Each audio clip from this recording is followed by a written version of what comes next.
Ayan, sige, Sige, so, ano po kailangan ko pong makita yung ano niya para papakita rin natin dun sa iba. So, ang kulay ng t-shirt natin, isa lang. So, sino po yung sumasang-ayon? Ayan, napag-usapan. Isa lang ang kulay ng t-shirt. Okay, so salamat po. Isang t-shirt, isang color na t-shirt. Pero sa LPES, ayan ang itsura niya ngayon. Ayan po. So, this is the new LPES. Ito na ating Las Piñas Elementary School. Bagong-bago na po yung itsura. And this whole life mga ka-Cherbis, mga ka-Central School, mga ka-LPES, kasi nandito ako ngayon sa LPES kasi nga may meeting kami in preparation of our homecoming in October. So may meeting kami ngayon. Lahat ng batch po invite. si Tri. Ako din, di pa rin ako pinapanganak noon. Marites Adolfo, batch 76. Cynthia Blanco po, batch 76. Ay. Vanny Hernandez, batch 76. Wow! Marami na yung batch 76. Uy! Ang saya! Ignacio Reyes, batch 76. Ala! Armando Aguilar, batch 1970. Nag-iisa. Victoria Lara, batch 82. 82. Ana Casanova, Ito na. batch 82. Ay, ito na yung mga nakasabayan ko. Lorena Yusebi po, batch 82. O, Kuya Toto. Kati-shake nga yan. Kuya Toto, ikaw. Rolando de la Cruz, batch 77. Nag-iisa. Nag-iisa rin. Esmeralda Pardas, batch 87 po. Dito po kami, teacher po kami. Christina Artosa Caliste po, batch 84. Dito rin po Ayan. kami. Sino pa? Bitoy, dito ka mag-graduate. Ano ba siya? Marami rito graduate dito. Ito nakalagay kung anong batch. Ganun po ba? Yung mga document. Tama po ba?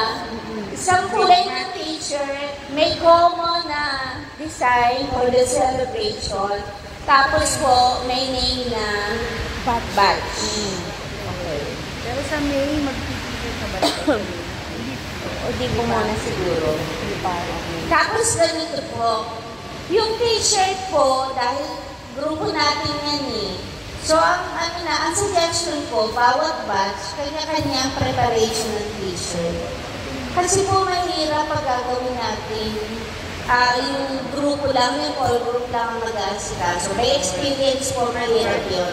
We will give you the leeway to focus dun sa t-shirt nyo. Pwede nyo rin naman kasi bukod dun sa logo, lagyan nyo pa ng extra design para ipakilala yung badge mo.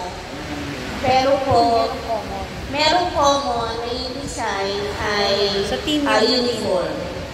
Ano po yung gagawin natin? Po, isang design lang. Katulad ng naman yung mga ano. Yung t-shirt lang, yung preparation na po yung batch tama ba? Opo. Opo. Ganun ang gagawin natin. Para din, may college yung iba. Kasi pag kayo po nag-asikaso niyan, ng mga t-shirt na mas maraming sasama dyan. Siyempre, papayag ba sila wala silang t-shirt? Yes po. Yung sa t-shirt po. So, ang sa pagkaka... Ayan, sige, Sige, so, ano po kailangan ko pong makita yung ano niya para papakita rin natin dun sa iba. So, ang kulay ng t-shirt natin, isa lang. So, sino po yung sumasang-ayon? Ayan, napag-usapan. Isa lang ang kulay ng t-shirt. Okay, so salamat po. Isang t-shirt, isang color na t-shirt. Pero syempre, iba yung on a cover. Para sa May, hindi pa raw po mag-shirt. Siguro ang unang-una pong dapat gawin ay yung pag-organize po ng lahat ng batches. Ngayon po kasi wala pa po tayong quorum. This is just a suggestion for now. So, magsasuggest lang po tayo ng color para dun po sa pagiging susuotin natin sa mismong parade at sa alumni homecoming. Pero hindi pa po ito quorum. Ngayon, ang unang-una siguro natin dapat gawin is to organize kung paano po natin mapapa-attend yung ating mga representative from different batches. And I suggest, since ito naman po, yung eskwela nga natin ay may record ng ating mga estudyante, ganun din po ng mga magulang. Baka pa pwede tayo magpag-coordinate sa mismong school na ang mga bata po may record ng magulang na kung saan graduate po ang parent po nila. Baka pa pwede natin padalan ng letter to encourage them to attend the said meeting. Yung mga following meetings pa po na susunod. So, yung t-shirt, mabilis po yan for 1 month tayong gawin yan. Pero ang importante po is to organize and to get the support of the representative in different batches. Kasi matagal-tagal na po ito. Sila ang dami. So yun yung una natin gawin. Yun po yung suggestion ko. And if you have any other suggestion, pwede naman din natin consider. Ayan, nag-meeting na kami. Doon sa mga preparation. Yung 8 o'clock. Pilipino tayo is on time. Katulad kanina, 2 o'clock. Yes. So yan ang aming meeting. Kasi marami ng boses yun napapakinggan. Kaya gusto namin... Lahat po ba kayong member ng group chat? Hindi po. Hindi, pero member po kayo. Member. Hindi po yung general chat.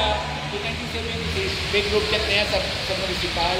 Sa municipal, marami ang batch na to. Batch ano sila? Sino po yung nagsabing may meeting today? May isang member po. Ayun na yan, mga bata na yun. Okay. So kahit isa lang naman yung member, okay na yun. At si Dr. Alex Corporal. Sir, bati po kayo sa ating mga alumna. Thank you so much. Thank you so much. Nakaambo si sir. Okay, sir. Principal po ng Pasay. Ako sa magkapatid. Thank you so much sa pagpunta, ha? Basta buuin nyo na yung ano nyo, yung... Basta itaguyon nyo yan. Cool, Thank you so much sa inyo, ha? Thank you. Hindi lang mong golan mo. Ako. Ikaw, sir, anong dala mo sa ano? Parang ako kasama. Madali ako magdala, walang problema. Ako nang balance sa sarili ko. March 8. So March 8 po, meron tayong meeting. Ayan, with food po tayo. May ano namin, puto, kuchinta, may sandwich, may ariscaldo. See you sa March 8. Bunete. Then, nag-attendance po kayo. Prayer, nilid niyo yung Miss April. Tapos po yung mga agenda na inano sa atin, nilaan sa atin ni Miss Bea. Una, kailangan mag-isip tayo ng tema ng selebrasyon. Dahil po 110 years na po ang Las Piñas Elementary School Central.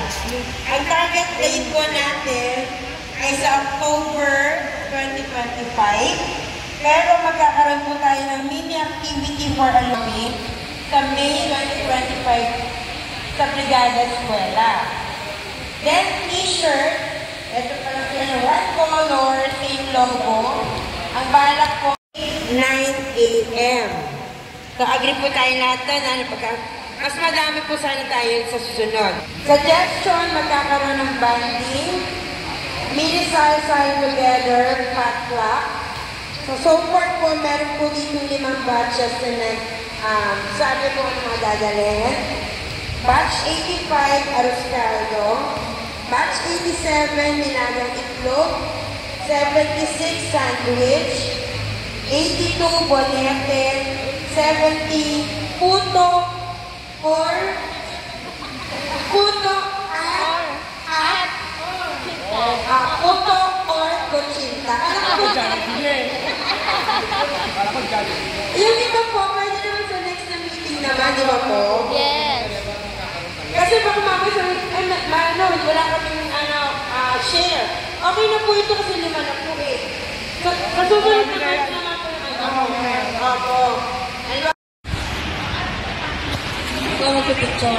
Yan, ang saya. May ganyan na tayo.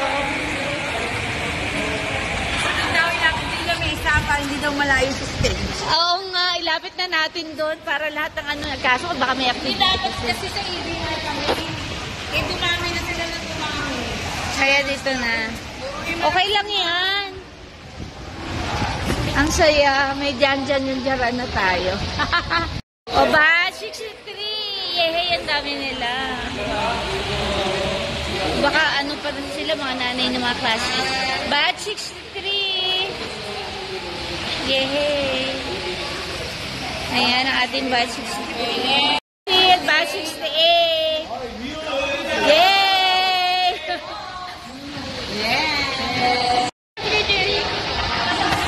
Ay, ba't umalis si ano? Picturean pa. Ba't siya na ba siya? 87. Anak! 87! Yay! Daming fans! Forma pa lang eh.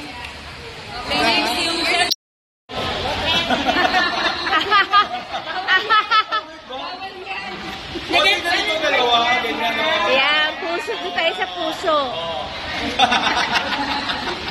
76. Ang dami po nila agad. Solid agad. Ang saya.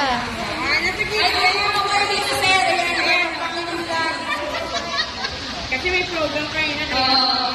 Ang saya.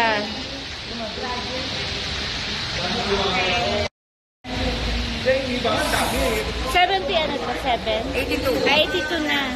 Batch 82. Ako lang mag-isa sa 82. Pabidyo ah. Kasi ako nasunod. Pabidyo. Mas magaganda yung 85 ka din ba? 87 ako.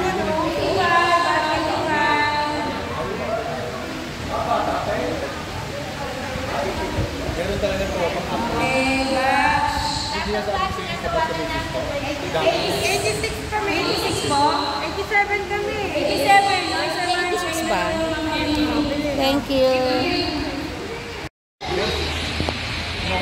Ako 73 sila. Wala sila dyan. Magkasama kayo para kayong batch? Ah, talaga? Oo, kanina. Kong Muse! Yay! Hindi, may estudyante ako batch, ano eh, 2005. At yan nga po, natapos po yung ating meeting. Napakasaya yung meeting kasi yun naman talaga yung purpose ng ating pagpunta rito. At makisaya sa celebration ng 110th anniversary ng LPES o Las Piñas Elementary School. So, maganda-gandang nagsama-sama. At sa susunod na March 8, yun po ay meeting uli natin para mabuo natin yung plano para sa homecoming. So, ini-invite po namin kayong lahat mula batch na pinakabatang dumating, batch 63. So, inaanyayahan po namin yung lahat na dumalo. So, kita-kits po tayo. Ayan, meeting po namin yan ang aming alumni. Oo, next time doon naman. Para iba-iba na ma-encourage sila lahat eh, no? Ang sarap yung bumalik dito eh, no? Lagi na daw yun.